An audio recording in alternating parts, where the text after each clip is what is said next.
자,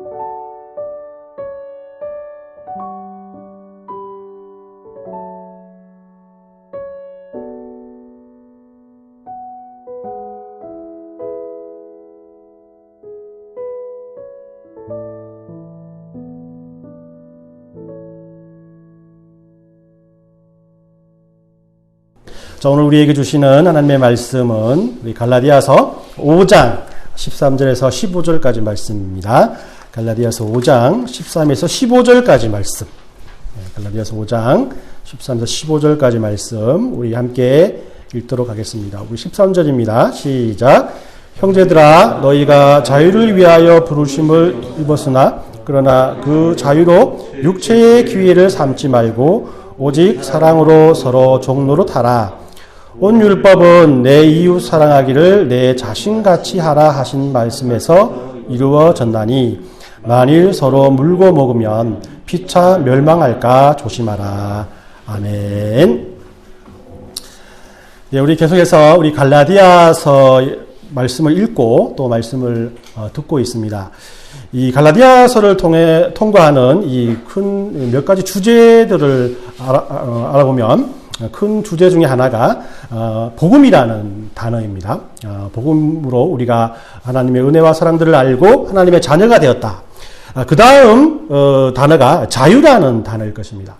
이 복음에는 자유가 따라가게 돼 있고 복음이 전해진 곳에는 자유가 함께한다 간다라는 것을 우리에게 말씀하고 있습니다.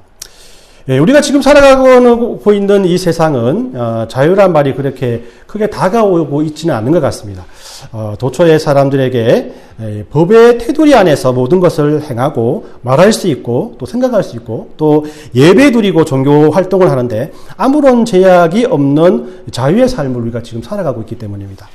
그러나 지금 이 세상에는 우리처럼 자유롭지 못한 사람들이 얼마나 많습니까? 그래서 이 공기가 없을 때 공기의 고마움을 알듯이 또 자유 역시 자유가 있을 때는 느껴지지 않지만 그저 없어질 때 또 제한받을 때 그 자유를 뼈저리게 느끼게 되는 것입니다.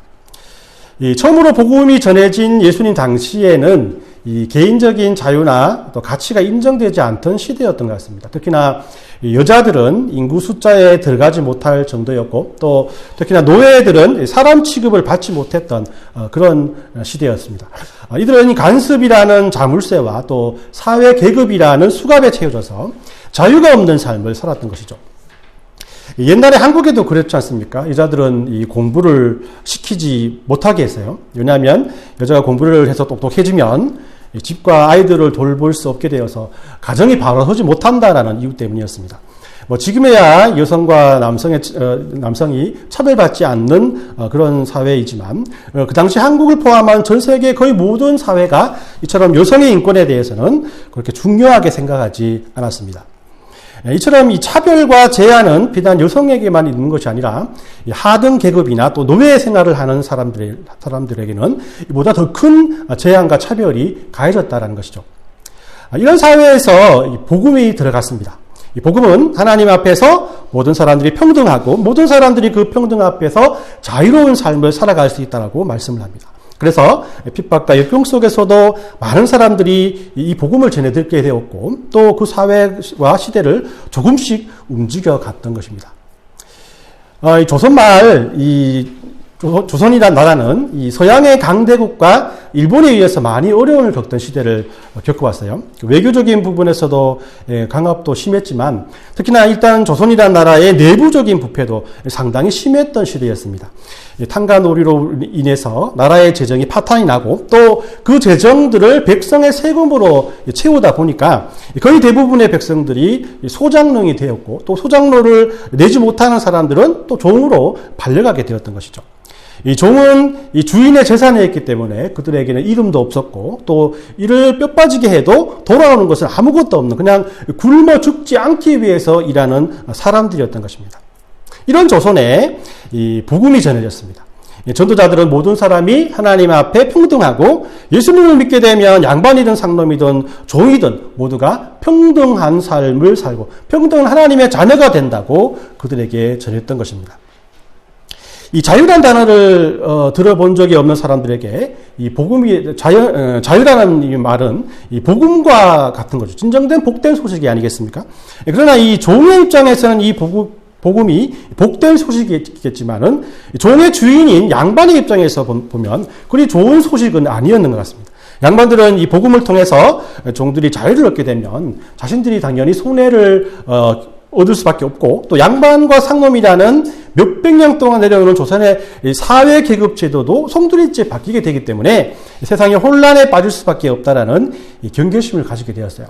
이런 생각들은 이 조선 사람들의 생각들만이 아니고 복음이 들어가는 모든 나라와 민족과 사회에서 가지는 강한 의문이었습니다. 예수님의 복음이 우리를 자유롭게 한다는 것은 좋은 것인데 모든 사람들이 다 이런 복음적인 사고방식을 가지고 살아가게 된다면 이 사회는 어떻게 될 것인가라는 두려움이었던 것입니다. 이 복음을 들었을 때 이 복음이 위험한 것이라고 생각되었던 가장 큰 그 영향력이 있는 이론은 이 복음이 사람들을 자신의 어디엔가 복속된 존재가 아니라 하나님 앞에서 독립적으로 또 자유로운 사람이 되었다라고 하는 깨달음이었을 것입니다. 13절에 보면은 형제들아 너희가 자유를 위하여 부르심을 입었으나 그러나 그 자유로 육체의 기회를 삼지 말고 오직 사랑으로 서로 종노릇 하라라고 말씀을 합니다. 이 사람들이 지금까지 자신감이 없이 살아왔던 이 근본적인 이유는 이 세상 사람들은 언제나 자신들은 신의 진노 아래에서 살아가고 있다라고 생각했기 때문이에요. 그래서 무엇을 하든지 자유롭게 할 수가 없었던 것이죠. 그래서 모든 사람들은 미신의 노예가 되었지 않습니까? 집을 짓거나 이사를 갈 때에도 날짜를 이렇게 맞추어 가야 하고, 또 자신의 그런 이 운명을 부족과 같은 종이 하나에 걸게 되었습니다. 또한 집집마다 집을 지키는 신주를 모시고 살아왔던 것이죠. 심지어 왕이라 할지라도 흉년이 들거나 전염병이 돌면 신의 진노를 두려워해서 제사를 드리고, 또 그렇게 해서라도 해결되지 아니했을 때는 거기에 합당한 치욕을 당해야만 했습니다. 이렇게 사람들은 신이 자신에게 어떤 생각과 어떤 감정을 가지고 있는지 몰라서 신의 심기를 불편하게 하거나 기쁘게 하는 것이 어떤 것인지 알지 못하기 때문에 그 신을 두려워하고 각자 자신의 신에 복속되어 살아왔다라는 것이죠. 그러나 이 복음은 하나님께서 우리를 사랑하신다라는 하나님의 감정과 생각들을 우리에게 정확하게 말씀으로 보여주고 있습니다. 그뿐만 아니라 복음은 누구든지 예수님을 믿기만 하면 과거의 죄로부터 깨끗하게 자유할 수 있다라고 말씀하고 있는 것입니다.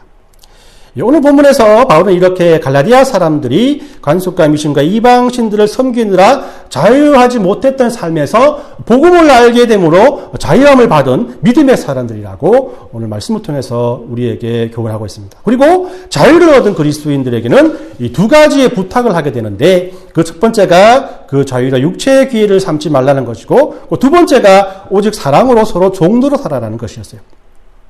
이 자유가 그렇게 모든 사람들에게 소중한 것이라면 좋게 말하면 좋을 텐데, 바울은 왜 금심 어린 마음으로 두 가지의 그런 것들을 갈라디아 사람들에게 부탁하고 있는 것일까요?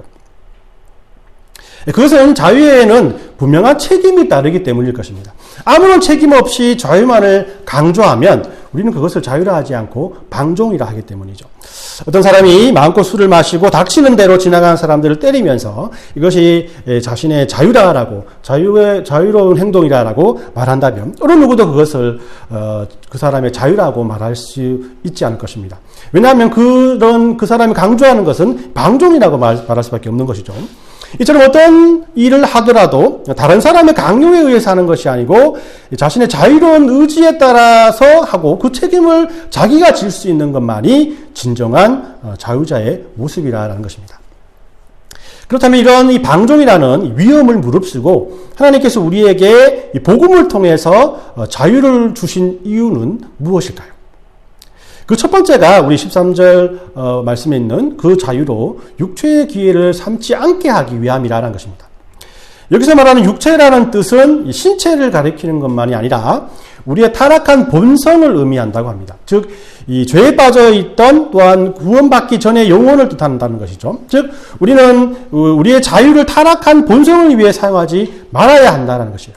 내 욕심을 위해서 죄를 짓는 일에 기회를 주지 말아야 한다는 것이고, 또 죄가 승리하도록 그냥 두고 보지 말고 그 죄를 통제하라고 말씀하는 것입니다.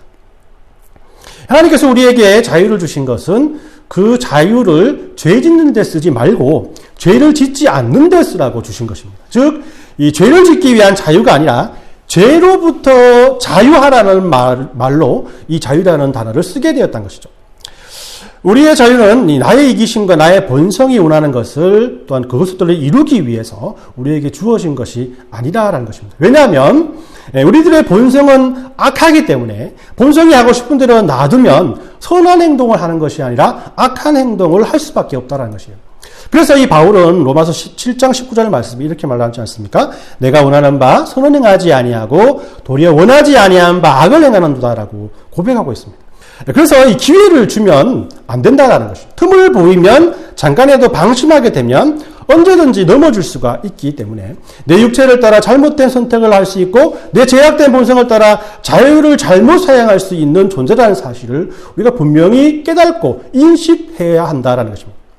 그렇기 때문에 우리는 우리에게 주어진 자유에 대해서 이렇게 말할 수 있습니다. 그리스도인의 자유는 말씀으로 통제되어지는 자유이다. 네 마음대로 또 하고 싶은 대로 또 죄를 위해 사용하는 것이 아니라 또 부르심의 목적에 따라서 통제하는 것이 하나님께서 우리에게 자유를 허락하신 이유라는 것입니다. 여러분들은 어떻게 여러분의 자유를 지금 사용하고 계십니까? 육체가 기회를 얻지 못하도록 자유를 잘 통제하고 계십니까? 그러나 언제든지 불쑥 튀어나오게 되는 것이 내 마음의 본성이고 그 내 마음의 본성을 다스린다는 것은 그렇게 쉬운 일이 아닐 것입니다. 그래서 우리들은 이런 우리들의 마음을 다스리기 위해서 계속해서 하나님과 교통하고 하나님과의 교제를 멈춰서는 안 될 것입니다. 하나님을 찾고 하나님을 알아가기 위해서 예배하고 기도하는 삶을 멈춰서는 안 된다라는 것입니다. 여러분들 요즘 잘 알고 계시는 요셉이 애굽으로 노예로 팔려갔습니다. 그가 보드발의 집에 노예로 있을 때 그에게 남은 기회는 단 하나, 하나님만을 바라보는 것이었습니다. 아무리 어려움에 처해 있었던 그였지만 하나님과의 관계를 놓지 않았음을 성경은 우리에게 말씀하고 계십니다. 성경에 나오고 있지 않지만은 그런 항상 하나님께 기도하고 하나님께 예배하는 그런 예배의 삶을 살았을 것입니다. 그럴 때 이 보디발의 아내에 의한 유혹에서 요셉은 자신을 통제할 수 있었고 또 사람과 하나님 앞에 범죄하지 않았던 것이죠. 비록 그의 이런 결단은 왕의 감옥에 갇히게 되는 또 다른 그런 어려움에 처하게 했지만은 또 하나님께서는 그 기회를 통해서 요셉이 애굽 왕을 만날 기회를 허락하게 된 것이죠. 이처럼 하나님께서 우리에게 복음을 통해서 자유를 주신 그 은혜들을 우리는 잊지 말고 우리의 육체와 우리의 욕심을 채우기 위해서 그 은혜들을 사용해서는 안 됩니다. 두 번째로 하나님께서 우리에게 복음을 통해서 자유를 주신 이유는 사랑으로 서로 종노릇하게 하기 위함이라고 본문은 우리에게 말씀하고 있습니다. 하나님께서 우리에게 복음을 통하여 이 자유를 주신 이유는 우리에게 주어진 이 자유가 얼마나 귀한 것인가를 잘 깨닫고 마음대로 쓸 것이 아니라 자신의 자유를 포기할지라도 스스로 다른 사람을 위해서 이 자유를 사용할 수 있도록 하기 위한 것이란 겁니다. 만약 여러분들에게 이 세상에 살아갈 수 있는 시간이 딱 한 달뿐이라면 여러분들은 그 기간을 어떻게 사용할 것입니까?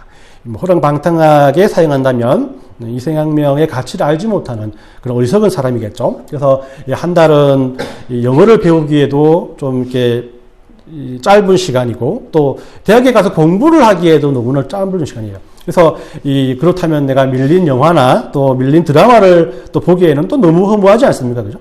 아마도 대부분의 사람들은 가장 사랑하는 사람들을 만나볼 기회를 가지게 될 것입니다. 그리고 자기를 만남으로 도움이 될 만한 사람들이 있으면 또 그를 찾아가서 그를 위로해 줄 것입니다. 그리고 아직 화해하지 않는 사람들이 있다면 화해하고 그러고도 시간이 남으면 힘을 다하여 선한 일을 하려고 노력할 것입니다. 여러분들 제가 이 하는 말이 전형적인 해답일 수도 있겠지만은 성경이 우리에게 이야기하는 것도 바로 이러한 것들이라는 겁니다. 우리에게 주어진 자유가 얼마나 소중한지를 잘 안다면 우리는 이 자유를 자기 욕망을 채우기 위한 기회로 사용해서는 안 된다라는 것이에요. 많은 그리스도인들이 고민하는 문제가 무엇입니까? 하나님을 위해 살고 싶지만, 복음 안에서 누군가를 위해 유익한 존재가 되고 싶지만, 그렇게 할 수 있는 구체적인 방법이 무엇인지 알지 못하는 것이 아니겠습니까? 바울은 이런 고민에 대해서 복음으로 자유를 경험한 그리스도인들은 자기만을 위해 살지 않고 남을 위해 사랑으로 서로 종노릇하는 삶을 살라라고 우리에게 그 해답을 가르쳐 주고 있습니다. 여러분, 어떤 사람이 돈에 대해서 자유하게 되었습니다. 돈에 대해서 자유한다는 것은 뭐냐면 둘 중에 하나겠죠. 그죠? 많은 돈을 가지고 있어서 돈 때문에 걱정하지 않든지, 아니면 돈이 워낙 없기 때문에 돈과는 전혀 관련된 그런 삶을 살기 싫다라는 그런 사람이겠죠. 우리가 이 사람이 돈에 대해서 자유롭다라는 거 말할 때 우리는 흔히 많은 돈을 가져서 이제 돈에 대해서 걱정하지 않는 그런 상태를 말합니다. 여러분들 그런 상태가 되면 여러분들 그 돈을 어떻게 쓸 것입니까? 여행도 가고, 또 좋은 차도 사고, 또 좋은 집도 사고, 또 맛있는 음식도 먹어야겠죠. 여러 가지 그 일을 통해서 돈 쓸 것을 걱정하지 않고 돈을 쓰는 그런 삶을 살 것입니다. 그리고 이런 삶을 만족하지 않고 대부분의 사람들은 이 돈을, 그렇게 많은 돈이라도 이 돈을 더 많은 돈을 벌기 위해서 투자한다는 것입니다. 자기 돈을 가지고 어떻게 하든 무슨 상관이냐고 말하면 할 말이 없겠지만, 그리스도인들은 이렇게 돈 많은 것과 이걸 가지고 자기 마음대로 쓰려고 하는 그 사람들을 부러워할 필요가 없다는 것이죠. 왜냐하면 성경은 이 자유를 얻는 것에 대해서, 자유를 통해서 다른 사람에게 어떤 유익을 끼치느냐, 돈을 어떻게 쓰느냐가 더 중요하다고 우리에게 말씀하고 있기 때문입니다. 그래도 이런 사람을 부러워하고 또 아쉬워한다면 우리는 예수님의 생애를 한번 되돌아볼 필요가 있습니다. 예수님께서는 하늘 보좌 우편을 버리시고 이 땅에 오셔서 우리의 죄를 위해서 십자가에 죽으셨습니다. 예수님의 고난받으심이 위대한 이유는 그가 고난받지 않으셔도 되는 죄에 대해서 자유한 분이시지만, 그럼에도 불구하고 죄로 죽을 수밖에 없는 우리들을 위해서 신이 그 자유를 반납하셨고, 또 그 반납한 자유를 통해서 십자가에 고난을 받으셨기 때문입니다. 무한한 자유를 가지고 계신 예수님이셨지만 그 자유를 자신의 편안한 삶을 위해서 사용하지 않으시고 연약하고 악하까지 한 이 온 인류를 위해서 아낌없이 이 자유를 사용하신 것은 그가 하나님께서 자유를 허락하신 의도를 잘 알고 계셨기 때문일 것입니다. 이렇게 하나님께서 우리에게 자유를 허락하신 이유는 복음을 통해서 받은 자유를 자신만을 위해 사용하지 말고, 또 예수님께서 그리하셨던 것처럼 사랑으로 서로 종노릇하기 위해서 사용하라라는 의도 때문입니다. 그렇다면 오늘 본문에서 말하는 사랑으로 서로 종노릇하라는 것은 구체적으로 어떤 것을 의미하는 것일까요? 14절 말씀을 보면 온 율법은 내 이웃 사랑하기를 내 자신같이 하라 하신 말씀에서 이루어졌나니, 이 사랑으로 서로 종노릇하라라는 것은 오늘 본문에 나와 있던 것처럼 내 이웃 사랑하기를 내 자신같이 하라는 말과 똑같습니다. 이 말씀은 우리가 오래전부터 교회에서 많이 들어오고 또 가르쳐온 것이 아니겠습니까? 내 이웃을 내 몸과 같이 사랑하라라는 말. 그러면 옆에 있는 지체들을 어떻게 자신처럼 사랑할 수 있을까 고민해 본 적이 없습니까? 이해가 가는 그런 그 말씀이지만 또 실천을 어떻게 할 것인가에 대해서 곰곰이 생각해 보는 그런 말씀이기도 합니다. 그러나 여기서 중요한 것은 몸이란 단어인 것 같아요. 성경은 여러분들의 이웃의 영혼을 사랑하라고 하지 않습니다. 여러분들 이웃의 환경을 살펴보라고 하지 않습니다. 오늘 본문은 여러분들의 이웃의 몸을 내 몸같이 사랑하라고 하시는 것이에요. 여러분들은 여러분들의 몸이 소중하고 남에게 무시당하지 않게 하고 또 행복해지기를 원하지 않습니까? 그렇다면 그 생각 그대로 다른 사람에게도 적용해야 한다라는 것이에요. 그럼 우리들의 자신의 행복을 위해서 다른 사람의 행복쯤은 얼마든지 희생시킬 수 있는 그런 삶을 살고, 또 그렇게 사는 것이 잘못된 것이 아니라는 생각을 하고 살아가고 있습니다. 내가 꼭 타야 할 버스를 잡으려고 열심히 달려서 버스가 섰어요. 그리고 그 버스에 탔습니다. 근데 내 뒤에 오는 사람은 그 버스를 타지 못했어요. 그럼 아쉬워하는 그 사람을 뒤로 하면서 내 마음속에는 굉장히 좋은 생각, 행복한 생각. 그리고 그 사람을 보면서 불쌍하다, 또 안타깝다는 생각보다는, 좋아. 우리 기사님 화이팅. 이렇게, 참, 지금 더 되는 그런 상황을 여러분들 항상 체험하고 있지 않습니까? 어떤 사람이 참 어렵고 힘든 일을 통해서 그 어렵고 힘든 상황을 우리와 함께 교제하고 있을 때 우리는 그와 함께 울어주고 그의 슬픔을 함께 하기보다는 내 가족과 나에게 이 일이 닥치지 않는 것에 대해 하나님 앞에 감사하는 마음이 먼저 생기는 것과 또 다른 사람의 기쁨이 왠지 모를 질투로 느껴지는 우리들의 모습을 우리는 부인할 수가 없다라는 것이에요. 그래서 그리스도인들은 어떻게 하면 내 주위에 있는 사람들의 삶을 가장 아름답고 풍성하게 할 수 있을지에 대한 해답을 항상 찾기 위해서 노력을 해야 됩니다. 어떤 사람들에게는 빵이 필요할 것이고 어떤 사람들에게는 좋은 의사가 필요할 것이고 어떤 사람들에게는 정의가 필요하고 물질이 필요할 것입니다. 그러나 가장 그들을 풍성하게 해줄 수 있고 또 행복하게 해줄 수 있는 것이 무엇일까요? 그것은 우리가 깨달은 복음이라는 것이에요. 복음을 통해서 우리가 체험한 그 기쁨과 평안과 안식과 행복이 그들에게도 일어나게 하는 것이에요. 그들이 그 진정으로 하나님 앞에 자신이 이 세상에서 가장 소중하고 값진 가치를 가진 사람이라는 사실을 되찾게 하는 것이라는 겁니다. 많은 그리스도인들이 봉사단체에 찾아가서 봉사를 하면서 복음을 전하고 있습니다. 어떤 사람이 외국인 근로자들의 문제를 돕는 단체에 들어가서 봉사를 했다고 합니다. 그런데 거기에서 오랫동안 봉사하면서 느낀 것이 그들이 복음에는 전혀 관심이 없고 오직 자기가 받지 못한 임금을 대받는 데만 또 자신이 일하는 곳의 환경 개선에만 관심을 가지더라라는 것이에요. 그러면 이 일을 계속해야 하겠습니까? 라고 여러분들에게 묻고 싶습니다. 또 어떤 이들은 미혼모를 돕는 단체에 가서 봉사를 했습니다. 그런데 막상 그 일을 해보니까 미혼모인 그 아이들이 이 복음에는 관심이 없고 여전히 화장이나 하고 사회에 나가서 즐겁고 편안하게 지내는 것에만 관심을 가지더라라는 것이에요. 이럴 때 어떻게 해야 한다라는 것이에요.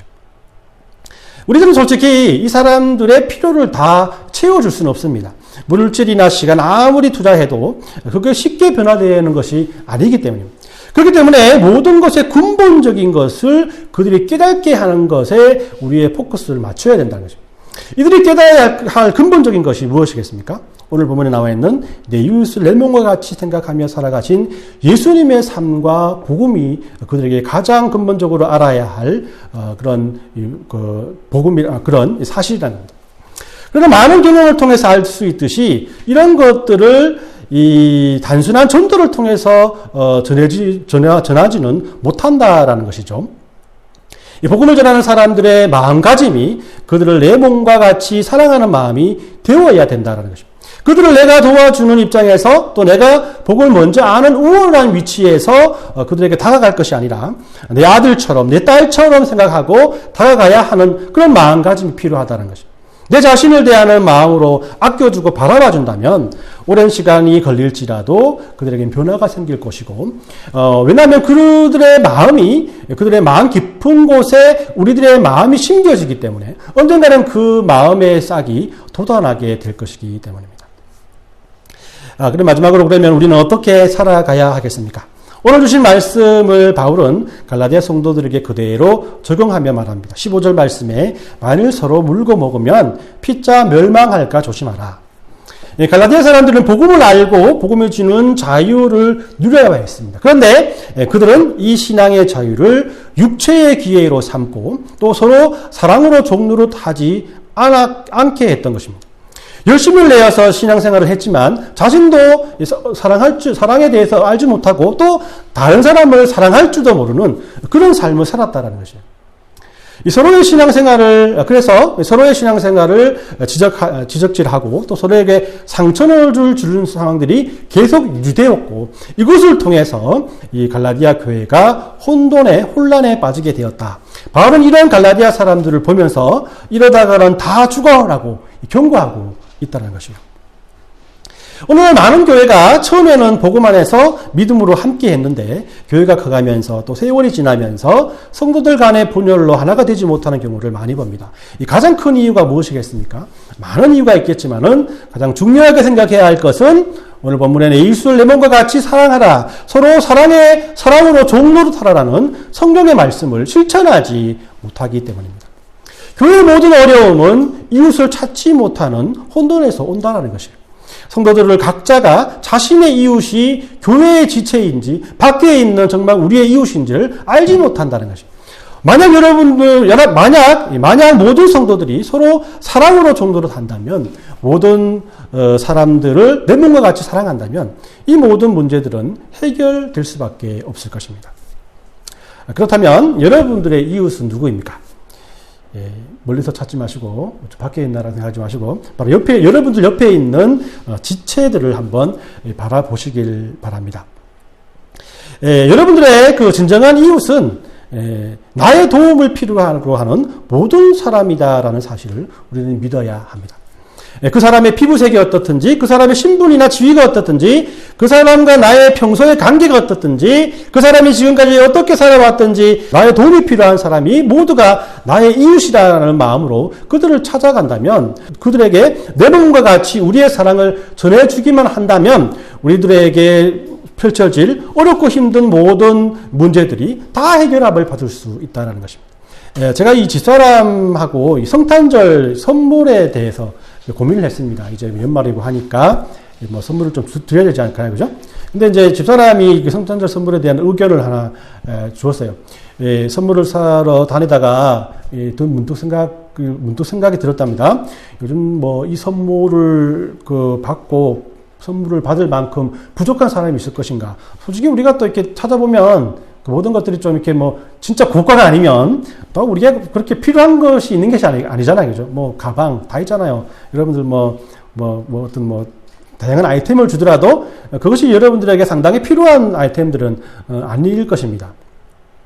그래서 이제 집사람 생각하기를 그 돈으로 차라리 카드를 써서 당신에게 줄 이 선물을 내가 이 돈으로 절실히 도움이 필요한 사람들에게 쓸 것입니다. 그래서 이제 이번 그 홍수 피해를 통해서 우리 아버츠포드 수재민이 많잖아요. 그죠? 그 수재민들을 돕는데 사용하겠습니다라고 양해를 바라고 카드만 보내면 안 되겠냐 이렇게 말을 하더라고요. 그 당시 그 말을 듣고 제가 오케이라고 말하지는 않았습니다. 혹시나 싶어서. 근데 이제 말씀을 준비하며 생각해 보니까 이거 참 좋은 예가 되지 않겠나는 생각을 해 봅니다. 그래서 원래는 한번 우리가 그 선물을 드리는 사람들에게 양해를 바라면서 이 모든 것들을 진짜 이 돈이 필요한 선물이 필요한 사람들을 위해서 쓰겠습니다라고 이렇게 양해를 바라고 그 사람들을 위해서 쓰는 것이 정말 이웃을 사랑하는 마음이 아닌가라는 생각을 하게 됐어요. 그래서 여러분들 이제 매년 받아오던 선물을 받지 못하기 때문에 섭섭한 마음이 있을 것이에요. 그죠?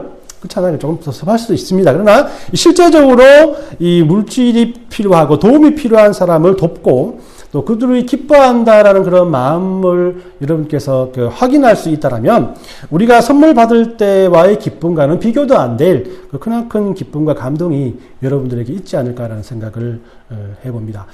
이번 올해는 우리뿐만 아니라 여러분들 각자도 뭐 이렇게 선물 줄 기회가 있잖아요, 그죠? 그런 것들을 이렇게 한번 해보자. 이렇게 한번 결정하면서 이렇게 다른 사람들을 돕는 데 한번 사용해보는 그런 기회로 삼으시길 바랍니다. 이번 한 주간은 이렇게 나의 주위의 이웃이 누구인가를 한번 찾아봤으면 좋겠습니다. 그리고 그 사람들에게 우리가 체험한 복음과 또한 자유와 그리고 그들이 하나님께 소중한 존재라는 사실을 전하기에 그 기회가 부족함이 없도록 해달라고 기도했으면 좋겠습니다. 그리고 이런 기도와 간구로 이번 한 주간도 하나님의 은혜로 승리하는 귀한 믿음의 삶을 사는 저와 여러분들 되시길 예수님의 이름으로 축원합니다. 자, 우리 시간 함께 기도하는 시간 잠깐 갖겠습니다. 그렇습니다. 하나님, 연말 연시가 되면 많은 사람들이 이웃을 돕기 위해서 분주합니다. 그러나 우리들의 이웃이 누구인지 모르고 선물이나 물질만을 교환하며 스스로 만족하며 살아가는 경우를 많이 봅니다. 그렇지만 오늘 말씀은 우리에게 서로 사랑의 종로로 타라라고 내 이웃을 내 몸과 같이 사랑하라라고 가르치고 있습니다. 하나님, 바라옵기는 우리가 이런 예수님의 마음을 본받아 우리들의 이웃을 찾고 또 그들에게 이런 예수님의 마음을 전하는 12월이 되기를 원합니다. 연말연시가 되기를 원합니다. 성탄 시즌이 되기를 원합니다. 이런 훈훈한 성탄 시즌이 되게 해달라고, 여러분 몸과 마음과 영혼을 주장해달라고 오늘 말씀을 생각하면서 우리 함께 기도를 하도록 하겠습니다. 하나님, 그렇습니다. 오늘도 하나님 앞에 나와서 예배하며 예수님의 이름으로 기도 올리옵나이다. 아멘. 우리 축도하겠습니다. 지금 우리 주 예수 그리스도의 은혜와 하나님 아버지의 사랑하심과 성령님의 교통하심이 내 이웃을 내 몸과 같이 사랑하기를 원하는 모든 성도님들의 머리 위에와 가정과 직장 가운데, 그리고 이름 없이 빛도 없이 우리 주안의 교회를 위해서 물신양명으로 섬기는 모든 지체들의 머리 위에 지금부터 영원까지 함께 있을지어다. 아멘.